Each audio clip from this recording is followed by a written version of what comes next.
Yun, so una guys is punta po tayo sa ating desktop mode by pressing the Steam button and then power. Switch to desktop. Next po, punta po tayo sa discover. And then go to games and then emulators. Scroll down. Look for Ryujinx.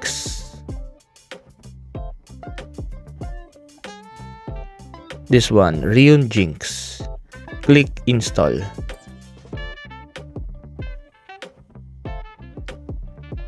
Okay, so kapag na-install na guys, huwag nyo munang i-open. So, gawin natin, minimize muna natin.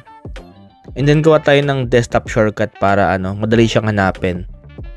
So, click Steam icon. Tapos, search natin dyan yung Ryujinx.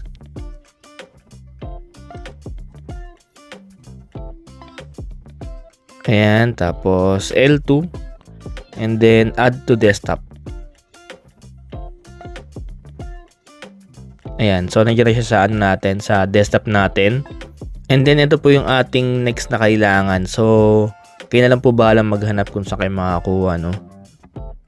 So, ito po yung ating kailangan, firmware.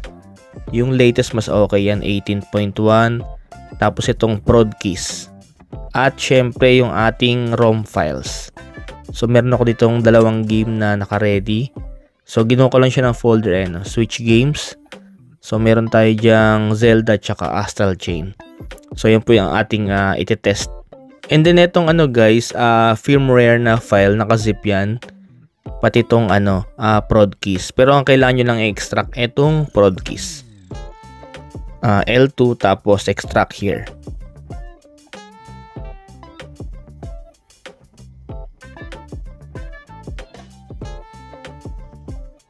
Ayan, nalabas po yung prod keys tsaka title keys. So, open na natin guys yung ating Ryujinx. So, pag in-open nyo guys yung Ryujinx, may lalabas pong ganyan, parang error. So, okay lang po yan. Press okay lang. Tapos, yan po, blanco pa lang siya, kasi hindi pa siya nakasetup. Next natin gagawin guys is i-setup natin yung, yung title keys niya. So, punta po tayo sa file. Tapos, open Ryujinx folder. Ayan, lalabas po yan. Yung mga folder na yan. So, ilalagay po natin yung prod keys dito po sa loob ng system folder. So, balik muna tayo sa downloads. So, ito yung ating prod keys, diba? Tsaka yung title keys. So, itong prod keys, guys, click cut or copy. Pwede na naman para may backup kayo. So, ako, cut ko na lang. Tapos, punta po tayo sa Ryujinx. And then, open Ryujinx folder. And then, open system folder. And then, paste po natin dyan yung prod keys. Paste. Tsaka yung isa. Yung title keys. Ayan, title keys. Cut. And then, balik tayo ron. File. Tapos, open Ryujinx folder. System, tapos paste natin dyan. Ayan, so yan na po yung prod keys natin. Next natin gagawin guys, balik tayo sa Ryujinx. Ayan, tapos click po natin yung tools. And then install firmware. Tapos ito nasa unahan po, nasa ibabaw, install a firmware from XCI or zip. Ayan. Tapos, choose nyo po yung firmware. So, ito po. Yan yung zip file na yan. Yung firmware 18.1.0.zip. Click open. Nalabas po yan. Install firmware. So, click yes.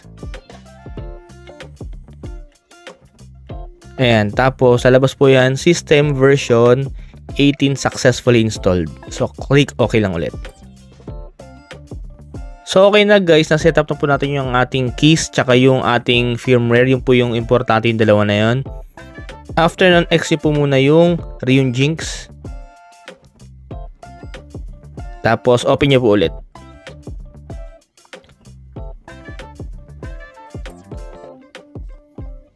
Ayan. So, di bali pag binuksan nyo siya guys, wala na pong lalabas na error kasi ano na, okay na yung firmware tsaka yung keys natin.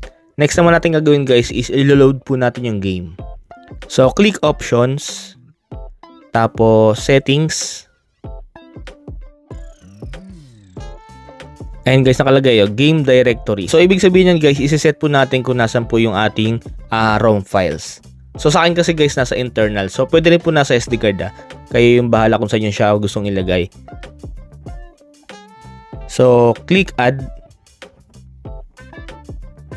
Tapos, locate nyo yung folder kung nasan. So, sa akin kasi nasa documents. Tapos, ginawa ko siya ng folder doon which is yung Switch games. Ayan. Switch games, tapos okay. And then click apply, tapos okay. So ayan guys, matik lalabas na yung game natin. So ayan po yung ating dalawang game, Astral Chain tsaka yung Zelda. Tapos for the controls guys, click options, settings, input. Kasi ito pag di nyo siya na setup, hindi gagana yung controls. So gagawin nyo lang itong input device. Ayan. Change nyo siya sa Steam Deck. Ayan. And then apply and then okay.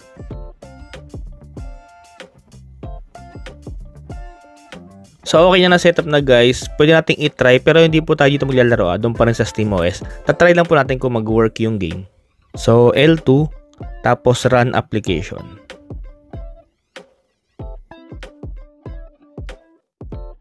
So, okay, working naman siya guys. X muna natin.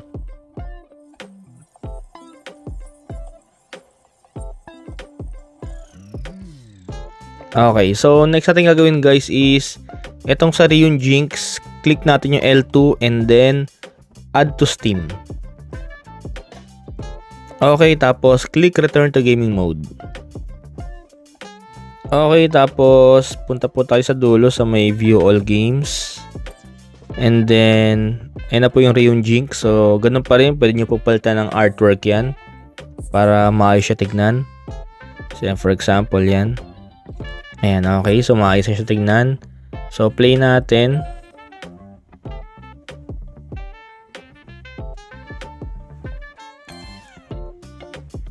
Okay. Tapos, pwede nyo lakayan guys yung icon para malaki siya tignan. Ayan. Tapos dito guys, double check nyo rin po yung sa may options, yung sa controls niya. Minsan kasi nagbabago. So options, settings, tapos input. Ayan, nawala ulit siya. So input device, piliin po natin is Steam Deck controller. Ayan, tapos apply and okay.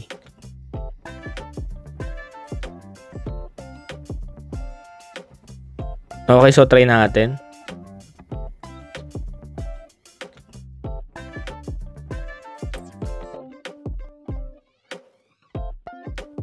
Okay guys, so ito yung Zelda, working naman siya.